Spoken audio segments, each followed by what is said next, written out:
Yes, right there. Hi. Great film, I enjoyed it. I really wanted to ask about working with Felicia Rashad and Chandra and Stellan Skarsgård. How was that on the set? These are excellent actors. These are actors. How was the environment on the set?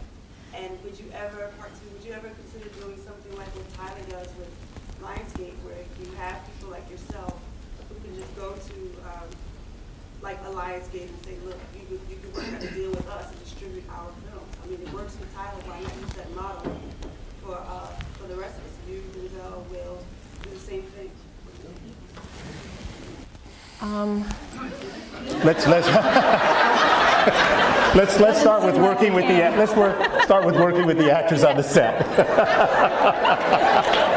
Yeah, I might have to get a drink on now. That was a lot.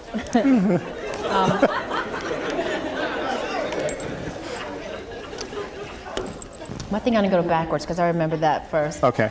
Well, I'm not Tyler Perry or Medea, so you know that what Tyler has created. I mean, we all must give much respect to, because it doesn't happen very often. It's like one of those, you know, once in a lifetime things. It's like getting struck by lightning would probably be easier than to do what Tyler's done. So that's why we all don't do it. It's really not that easy. And working with everybody was fantastic. I remember when I thought of who would I want to play my mother, right away, of course, I said Felicia Rashad, and I couldn't believe that she said yes, she would actually play the part. And I've known her for a while, so when she showed up, you just had a feeling that everything's going to be all right when Felicia's around. When she signed off on it and she said, girl, I'm so happy for you. You know how she talks. She just made me feel like this was all going to be okay. And Shonda, too, is very funny, and she's someone that I admire and I respect. So it was nice to know that when I reached out to these people that I admire so much, that right away they said, yes, absolutely, we'll be there for you. That really meant a lot. And they were wonderful. And Stellan, the same way. He was really wonderful to work with, and really, I think, had a good time sort of bringing this character. He could have been sort of like a stodgy, kind of uninteresting character, and I think he really reveled in trying to bring something different to this guy who could have just been the doctor in the movie. I think he would tell me always, I really am enjoying being able to you know, bring something. He would always bring his own ideas and his own thoughts to work every day, and I think that added a lot to his character. Yes, ma'am, in the green. Halle, I need to speak real quickly to the piece and your profession. It actually made me think about my uncle who died of schizophrenia, so it had me really go to that place. So the director did exactly what he was doing, and he did a great job doing that. Now back to your job. You did very well, but even though I have so many questions I would love to ask you, I just want to know, what do you want to come out of your performance?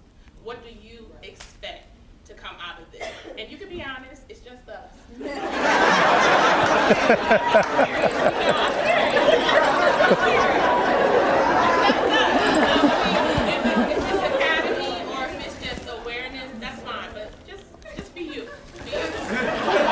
Okay, I'm gonna be me. Because I don't know how to be nobody else.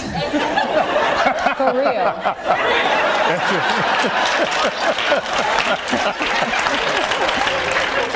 Okay, it's not about awards. I have most of them, even the Razzie. So it's not about that.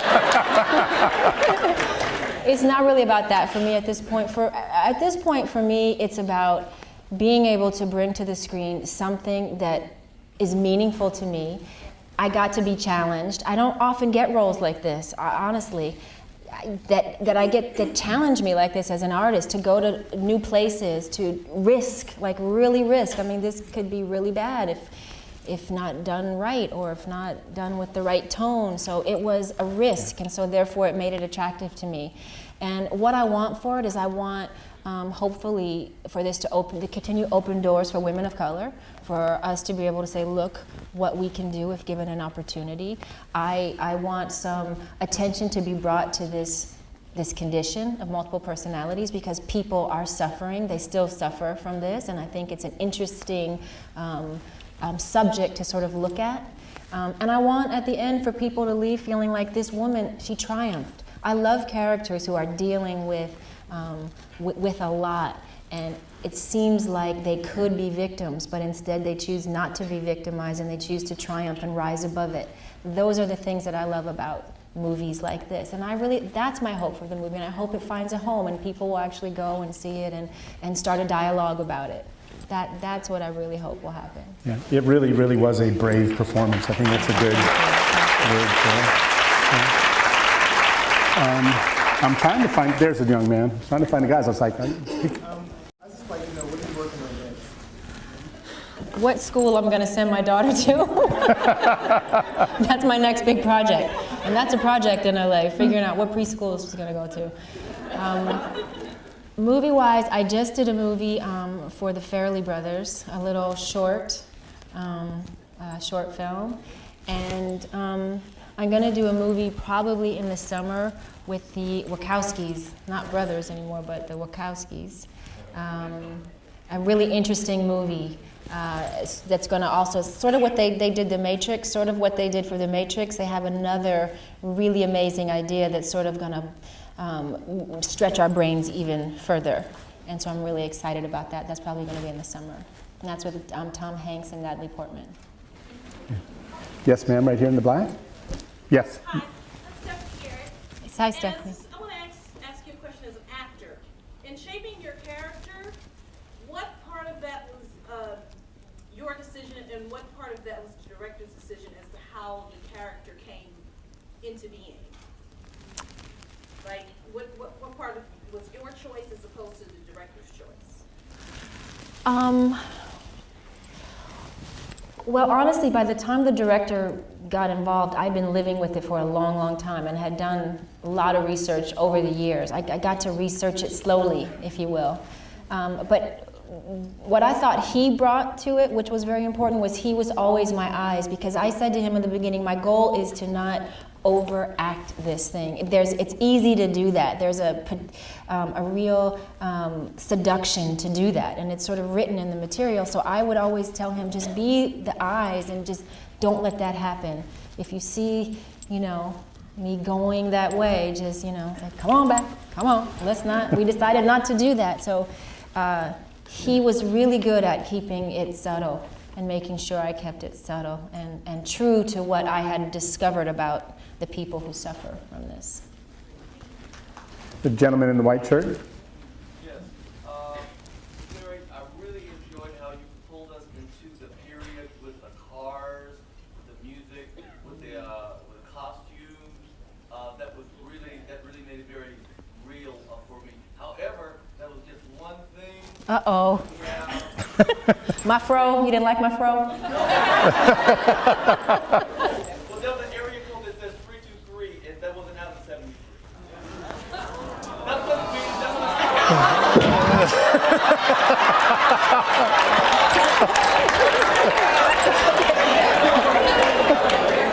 Well, damn, somebody should have told me that. I didn't know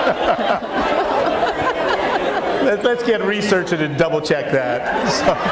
Now, where did you see 232? Through 232, where was that written exactly? Huh? See, I don't think it was there. I think you got a call during the middle of the film.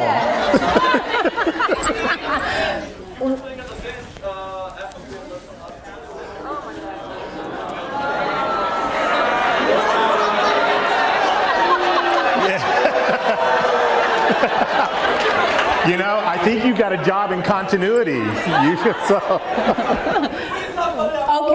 I accept it. I accept it. Yes, ma'am, right here.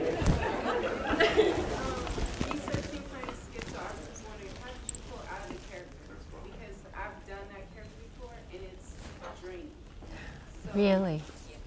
For the research going into it and then actually performing it in those 25 days, how do you pull out of it?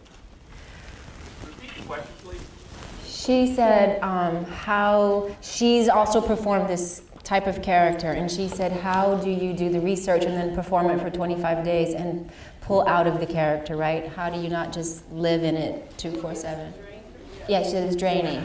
And it is draining, but I've learned over the years, which I didn't know in the beginning of my acting career, how to leave it on the set and not take it home. It can be really damaging to bring these especially one like this, to bring this home would, whew, it wouldn't have been good. So I've learned how to sort of disconnect to that, and there's sort of some meditations and just some quiet things that I've learned how to do to sort of say hello and goodbye to characters. And for me, usually it's about, I put on a certain, for this character, it was a certain fragrance that I would wear that would let me know, okay, I'm her now. And I had one for Alice, I had one for Frankie, and something for the little boy. And that sense memory is sort of what sort of gets me in, and showering at the end and getting it off my body. And it's usually something that Halle would never wear. I mean, in a million years would I wear, but I associate it with each character. And that really helped me a lot. Yes, sir, standing in the back with the striped shirt. You have to speak loud, though. I just want to say I think this was extraordinary, and I hope the process of getting it to the screen doesn't discourage you from doing more. Oh, thank you. Thank you very much. Thank you. Okay, we're going to just do two more. Ma'am, right here. Hi. So, I mean, obviously this film was full of drama, but what I really appreciated were the little moments of comedy. Was that something that you knew you wanted to write in at the beginning of the process, or something that just developed over time? No, I think I've learned, and a lot of it is from my own life experience, when things are really, really dour and down, there's always comedy. Great comedy comes from the darkest, darkest moments, or we wouldn't survive it. So I know how important it was to have those sort of respites. Not only because as an audience I knew you would need it, but I think it's real, it's true. That's really how life is. Nothing is always so completely dour that there's no, funny life moments. Life is happening all around us, no matter what we're going through. So that was really important to get some of those little moments in there. Yeah, I love the Thank moment. you for noticing them, because it was important to me. Sorry, didn't mean to interrupt. I love the moment when you were standing in front of the chalkboard and he goes, "You're not alone." Yeah. You go, "Yeah." Over here, I'm sorry. This is the last question. Sorry, ladies and gentlemen. Make it good. First of all, phenomenal work. Oh. I think it's a smile on my face the whole time. Excellent work. Thank you. I was wondering, you mentioned when you did Monsters Ball that you had someone to work with you on that character. Did you have someone to work with you on this role, and specifically with the dancing? Yes, are you a dancer?